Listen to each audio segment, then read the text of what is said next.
Of course, olives are the superior choice in a vodka or gin martini. That's just my humble opinion.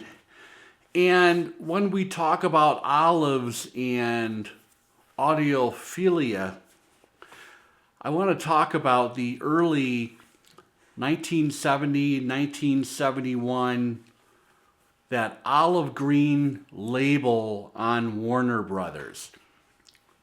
If you know, you know. They're often called Greenies. These records were pressed incredibly well by Warner Brothers at various pressing plants. I'm going to talk about 3 albums today. And what spurred this video on?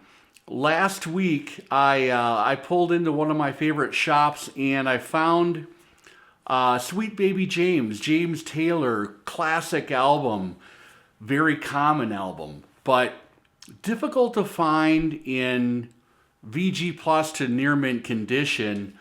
And the copy that I found was a VG Plus for all of $8. And over the weekend, I put that record on, and this pressing just blew my mind. The absolute clarity, the separation of instruments on that. This is the album in question, of course, and you could see that printed hype sticker right there. That tells me that this was actually a repress. So this was not an original first run 1970, but you know, it says it includes the hits Fire and Rain and what was the other one? Country Road. 2 fantastic songs, by the way.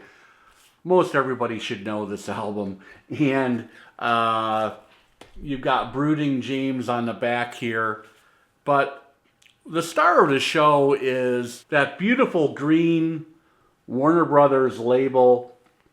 An olive green had that, and check out the sheen on this record. All of $8.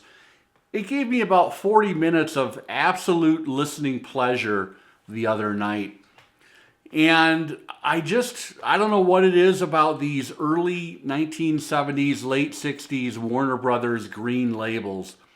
So far, every record that I have in my collection that is a green label, they all sound fantastic, and I'm just kind of astonished.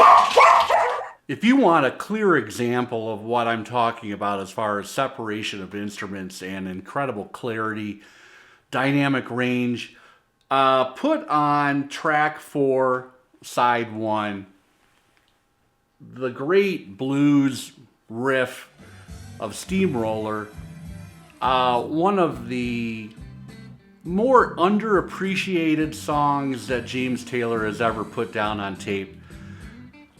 Fantastic backing band on this record as well. We've got Danny Cooch Korchmar on lead guitar, and he really shines on Steamroller. Russ Kunkel, of course, a longtime drummer. I think these, were they called? The Section. Russ Kunkel and Korchmar. Lee Sklar on bass guitar. I don't think Sklar was on this album. Carole King on piano. This is a fantastic listen. If you can find one of the original 70 pressings or a 71, a reissue, you're going to be very pleased. Okay, I need 2 more olives, right? We let off this video with a 3 olive martini, which is my preferred way to take a martini. Again, gin or vodka, doesn't matter. Blue cheese olives, I'll take them if they're available. Okay, Workingman's Dead, 1970. This fantastic folk-drenched kind of country rural blues record. I think heavily influenced by a record that came 1 year prior, Crosby, Stills, and Nash, self-titled. There is that gorgeous green Warner Brothers label again. Early pressings of this record famously, love that textured cover as well. The back cover was actually printed upside down. It was later corrected on later pressings. Such an iconic Grateful Dead album. Again, fantastic separation of instruments. I don't have one of the Chris Bellman reissues. I've been so pleased with this thing. Plenty of air, plenty of separation. Did I mention separation of instruments?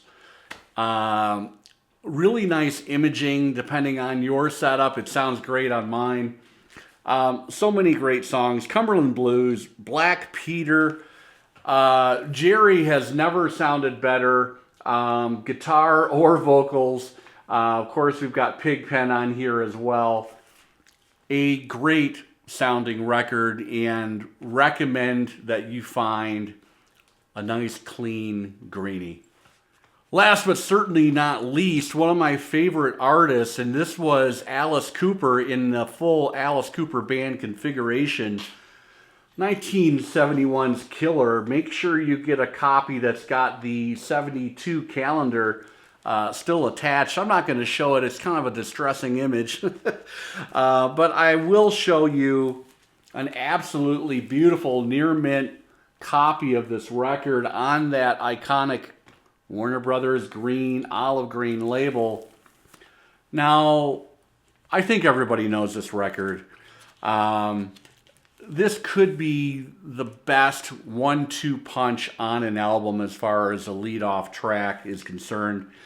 I am talking about Under My Wheels and Be My Lover. And then, oh yeah, we get an 8-minute epic Halo of Flies. And track 4 on side 1, Desperado. And I'm not talking the Eagles variety as well. Such an iconic early 1970s hard rock record that needs to be in everyone's collection.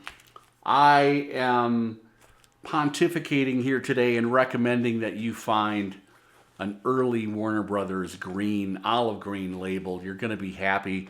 I've got a Terre Haute pressing. I have a sneaking suspicion that any pressing plant, as long as it's on that green label, you're going to be really pleased.